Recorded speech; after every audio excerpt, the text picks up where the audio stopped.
कहानी डरावना तांत्रिक। एक शैतान की सच्ची कहानी। मेघालय और असम के बॉर्डर के बीच एक सुनसान जंगल में रात ने अपनी काली घनी चादर ओढ़ ली थी।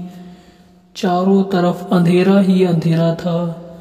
दूर दूर तक कोई दिखाई नहीं दे रहा था, न किसी की आवाज ही आ रही थी। उस रात विवेक अकेले ही उस जंगल को पार करने में लगा था। उसके चेहरे को देखकर ऐसा लग रहा था जैसे वो किसी बहुत बड़ी मुसीबत में है। इस जंगल के बारे में माना जाता था कि अगर कोई भी इंसान सूरज ढलने के बाद यहाँ आता है तो उसे एक शैतान अपने वश में कर लेता है। वो फिर इसी जंगल में हमेशा के लिए कैद हो जाता है। विवेक को इस बात का पता था, लेकिन वो फिर भी रुका नहीं, बस आगे बढ़ता ही जा रहा था। जंगल के आखिरी छोर पर एक नदी बहुत गहरी खाई में बह रही थी। उस नदी को पार करते ही असम की सीमा शुरू हो जाती थी। उस नदी के ठीक बगल में लकड़ी से बनी एक पुरानी हवेली थी। हवेली के आगे बोर्ड लगा था जिस पर लिखा था वशीकरण बाबा। गांव के लोगों का मानना था कि उस हवेली में कुछ बहुत ही अजीब है। वहां ऐसी शैतानी ताकतें कैद हैं जो हवेली में रहने वाले वशीकरण बाबा के मंत्रों की ताकत से इस दुनिया में आ गई है। 25 साल का विवेक अब उस हवेली के ठीक सामने खड़ा था और जोर जोर से हाँफ रहा था। उस हवेली के दरवाजे पर बड़ा सा चौकोर निशान बना था, ठीक वैसे ही जैसे किसी तंत्र मंत्र की किताब में होता है।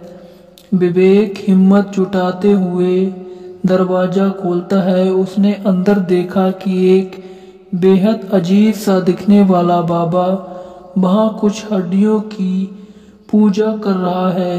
बाबा की नजर तुरंत विवेक पर गई। अब वो और जोर जोर से बड़े ही गुस्से के साथ डरावने तरीके से मंत्र बोलने लगा।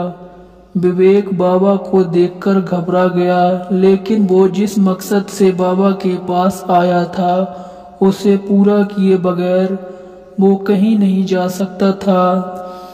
आज से 2 दिन पहले विवेक शादी को 2 साल पूरे होने को आए थे। वो अपनी बीवी वर्षा से बहुत प्यार करता था।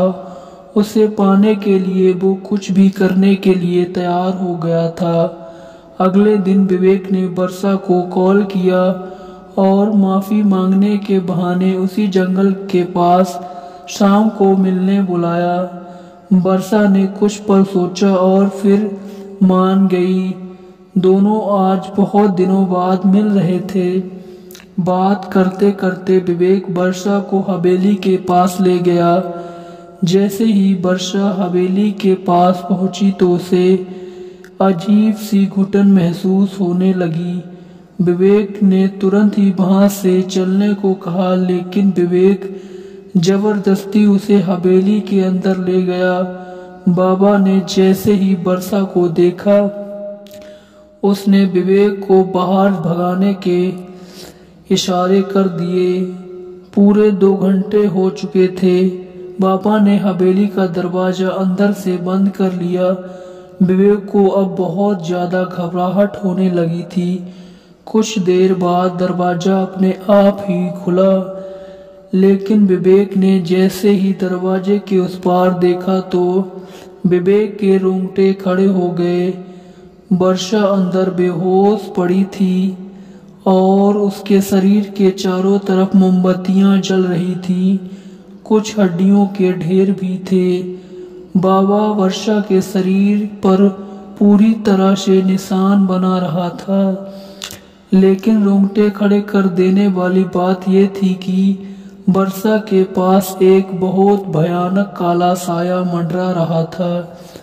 बाबा ने विवेक को देखा, कहा अब वर्षा वही करेगी जो विवेक उसे बोलेगा, लेकिन इसके बदले उसे इस काले साये की सारी ख्वाहिशें पूरी करने होंगी।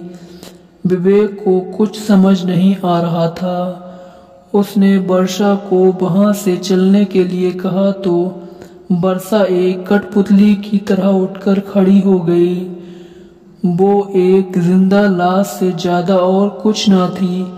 विवेक वर्षा की ऐसी हालत देखकर पूरी तरह से दहल गया था। उसने बाबा से गुस्से में कहा वो वर्षा को पहले जैसा बना दे, लेकिन तभी काले साये ने विवेक को पीछे से धक्का दे दिया।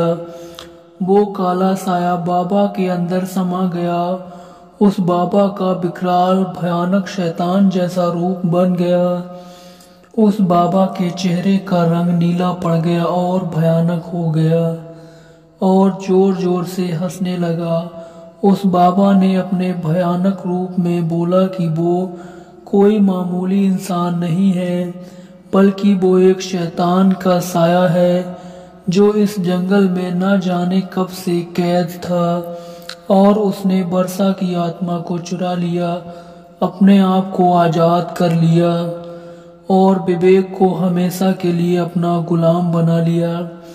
ये सब सुनकर विवेक वहां से फौरन भागा, पर वो उस जंगल से निकल नहीं पा रहा था।